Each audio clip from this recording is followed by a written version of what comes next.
भूमि पर मनरेगा संविदा कर्मियों के अधिकार के लिए सत्याग्रह, सत्य का विनम्रता पूर्वक आग्रह।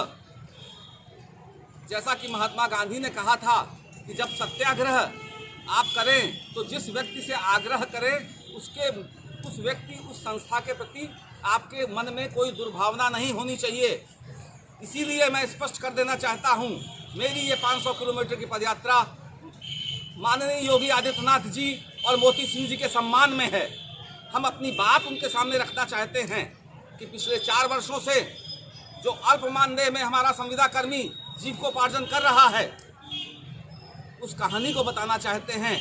और मुझे खुशी है, माननीय मोती सिंह जी ने आज से 15 दिन पहले एक सम्मेलन में कहा लखनऊ में कि मैं रोजगार सेवकों का मानदेय 10,000 रुपये करने का प्रयास करूंगा।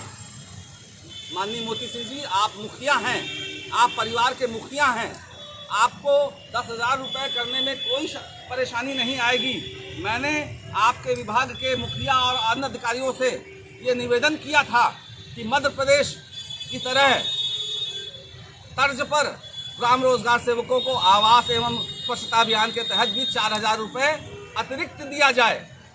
अगर ऐसा होता है तो 14,000 में रोजगार सेवक दाल रोटी सब्जी और देशी घी तो नहीं खा पाएगा, लेकिन उसका परिवार किसी तरह जीविकोपार्जन करने के लिए सक्षम होगा। मैं चाहता हूं आप विधान पंचायत चुनाव की अधिसूचना के पहले ग्राम रोजगार सेवकों का मानदेय कम से कम 40,000 की घोषणा करें और जो उनके साथ तकनीकी सहायक जो 11,200 रुपये मात्र पा रहे हैं, अकाउंटेंट जो 11,000 पा रहे हैं, लेखा सहायक जो 11,000 रुपये पा रहे हैं, एपीओ जो MBA का ग्रेजुएट है, पूरे ब्लॉक का अनुरक्षण उसके जिम्मेदारी है, मात्र 27,000 रुपये पा रहा है। मैं चाहता हूं सोशल ऑडिट कोऑर्डिनेटर जिले से लेके जिला ब्लॉक तक उनको मात्र 13-14,000 रुपये मिल रहे हैं। मैं चाहता हूं हमारे ग्राम रोजगार सेवक भाई जिनकी सचमुच बहुत ही उत्पीड़ित जीवन है, जिनका नरकी जीवन है 6,000 रुपये में, उनके साथ ही इन अन्य संविदा कर्मी जो रीढ़ की हड्डी है मनरेगा का, उनका भी मानदेय कम से कम दुगना किया जाए। और मैंने आज कल भी ये बात कही है कि दुगना मानदेय करने में राज्य सरकार को 1 रुपये का भी राज्य के बजट से पैसा नहीं देना है। सब कुछ उपलब्ध है ग्राम विकास और मनरेगा विभाग की प्रशासनिक मद में। केवल प्रशासनिक मद का बंटवारा सही कर दीजिए। 1% ब्लॉक में प्रशासनिक मद दिया जाता है, 50 से 60 पैसे से ज़्यादा आवश्यकता नहीं है।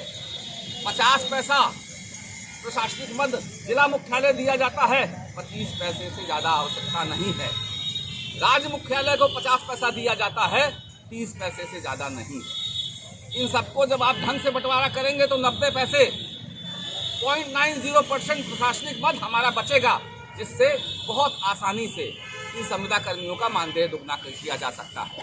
तकनीकी सहायक जो डेडिकेटेड जूनियर इंजीनियर है, जो 10 से 15 पंचायतें देख रहा है, उसको कम से कम 3,000 रुपये यात्रा भत्ता मिले और न्यूनतम मजदूरी 20,000 से कम नहीं होनी चाहिए। रोज जो एडिशनल प्रोग्राम अफसर है, कम से कम 45,000 रुपये होनी चाहिए। मैं आपको ये बताना चाहता हूँ कि प्रशासनिक मद उपलब्ध है, बिना किसी तनाव के, बिना किसी आर्थिक दबाव के इन सबकी मानदेय दुगना हो सकता है। मैं पूरे सम्मान समेत राज्य सरकार के अधिकारीगण, हमारे मुखिया मनोज कुमार सिंह जी एक विद्वान अधिकारी हैं, ग्राम विकास के वो चाणक्य हैं, उनको सब कुछ मालूम है। रविंद्र नायक जी एक काबिल अधिकारी हैं, योगेश जी JNU से पढ़े हुए काबिल अधिकारी हैं। सबको सम्मान करते हुए मैं बताना चाहूँगा कि मनरेगा योजना गरीब तक नहीं पहुँचेगी जब तक उस पर काम करने वाले लोगों का पेट, परिवार सम्मानजनक ढंग से नहीं होगा। रोजगार सेवकों की भर्ती का मुद्दा, माननीय मोती सिंह जी ने कहा 21,000 लोगों की भर्ती,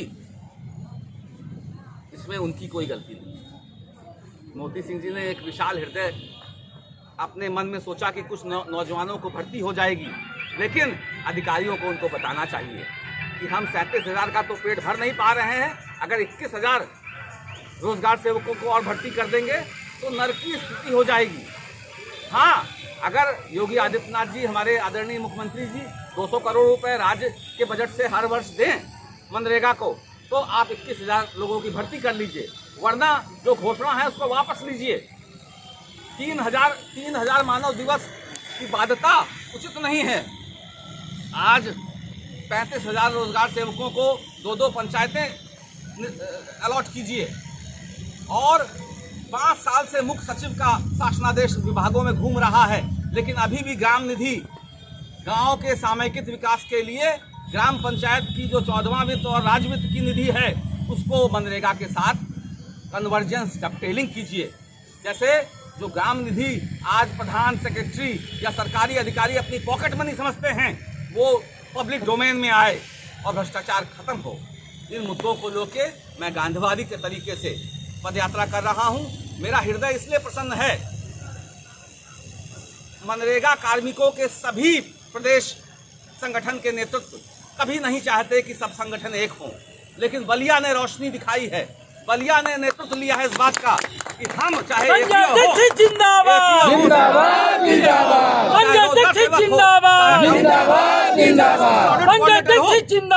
जिंदाबाद जिंदाबाद सब एक हैं। एकता जिंदाबाद जिंदाबाद जिंदाबाद एकता जिंदाबाद संविधान जिंदाबाद। आवाज दो, आवाज दो, मनरेगा एकता जिंदाबाद जिंदाबाद जिंदाबाद। जब तक यह परिवार संगठित नहीं होगा, तब तक आप सब लोग का शोषण होता रहेगा।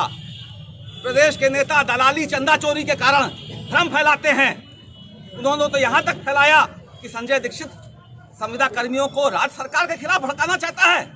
जिस मुख्यमंत्री ने ऐतिहासिक काम किया 225 करोड़ रुपए एक बटन दबा के देने के, उसके खिलाफ मैं कभी नहीं सोच सकता।